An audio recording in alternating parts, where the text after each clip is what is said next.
सती माँ के वचनों को देखिए। कभी भी जब माताओं के मायके में जब कुछ बड़ा आयोजन होता है तो हमेशा कहती हैं, देखो भैया मेरे पिता ने ऐसा किया, मेरे भैया इतना बड़ा आयोजन करवा रहे हैं। परंतु आज सती माँ जान रही हैं कि चिट्ठी पत्री कुछ नहीं आई, तो चरण दबाते हुए कहती, स्वामी आपको पता है आपके ससुर ने आपकी ससुराल में बहुत बड़े यज्ञ का आयोजन किया है महाराज, जल्दी तैयार हो जाइए चले। भगवान ने नेत्र खोले, कहा देवी कोई चिट्ठी आई, कोई पत्री आई? सती महाराज ने कहा, महाराज चिट्ठी पत्री तो नहीं आई, परंतु मैं विश्वास से कहती हूँ कि भेजी जरूर होगी। आप इतने दूर विराजमान हो कैलाश में, कभी कभी डांट हो जाती है, तो महाराज चलिए आपको ना बुलाए ऐसा हो सकता है? बोले हाँ देवी नहीं बुलाया। तो जो आज भगवान शंकर सती माँ से बताते हैं कि देवी स्वागत समारोह में गए थे आपके पिता के, जरा सा सम्मान में खड़े नहीं हुए तो सैकड़ों गाली सुननी पड़ी। और मैं जानती हूँ कि आज भी अगर हम यज्ञ में गए तो यज्ञ में 100 गालियां सुननी पड़ेंगी और यज्ञ नष्ट न हो जाए। तो देवी अपने राम को जाने वाली नहीं, और मैं तुम्हें भी कह रहा हूँ कि तुम भी मत जाना, क्योंकि मैं तो थोड़ा अपमान सह गया, तुमसे तो अपमान का घूंट कहा भी नहीं जाएगा। सती महारानी बोली, जब माताओं को मायके जाने के लिए मना हो जाएगा फिर माताओं का मुंह देखो।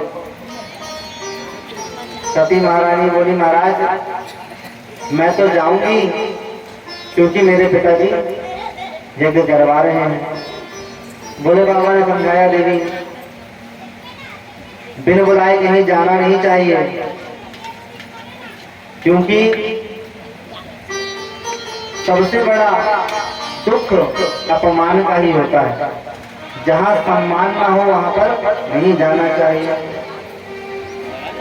तुलसी तहाँ न जाइए जहाँ कंचन बरसे। तो बहुत समझाया परंतु सती माँ नहीं मानी और कह रही, भोले बाबा मैं तो जाऊंगी। और भोले बाबा लगा समाधि बैठ गए। सती महारानी कुछ दूर जाती हैं और मन में विचार करती हैं कि आज के पहले कभी मैं भोले बाबा से ना पूछे बाहर नहीं गई, चलो दोबारा चलते हैं, मनाते हैं भोले बाबा को, मान जाए। सती माँ पुनः लौट के आते हैं, भोले बाबा की चरण दबाते हैं कि प्रभु चलो, परंतु भोले बाबा आंख बंद करके बैठे हैं। सती महारानी फिर जाती हैं तो भोले बाबा आंख खोल कर देखने लगते हैं कहाँ तक चली गई।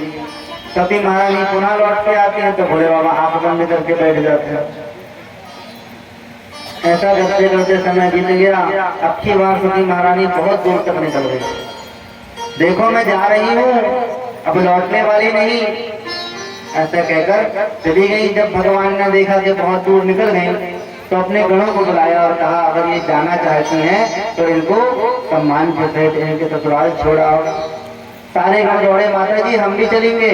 बोले अच्छा चलो। सारे जनों के साथ माता जी ने यज्ञ मंडप में प्रवेश किया। बोली सती महारानी की।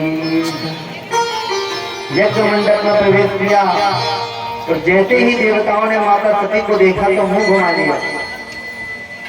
दक्ष के डर से कोई किसी ने भी सती माता को प्रणाम नहीं किया, ना उनसे किसी ने वार्तालाप की। बहनें भी देखो हंसी उड़ाने लगी, अरे देवी आओ आओ सती, बहुत अच्छा हुआ जो तुम आ गई, तेरे बिना तो मन ही नहीं लग रहा था, और मैंने सुना है कि तुझे पिताजी ने बुलाया नहीं।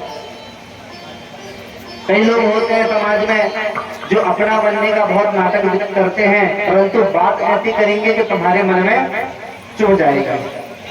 तो सती महारानी भी समझ रही है कि देखो पिताजी ने मुझे नहीं बुलाया तो बहनों भी मेरा मजाक उड़ा रही हैं।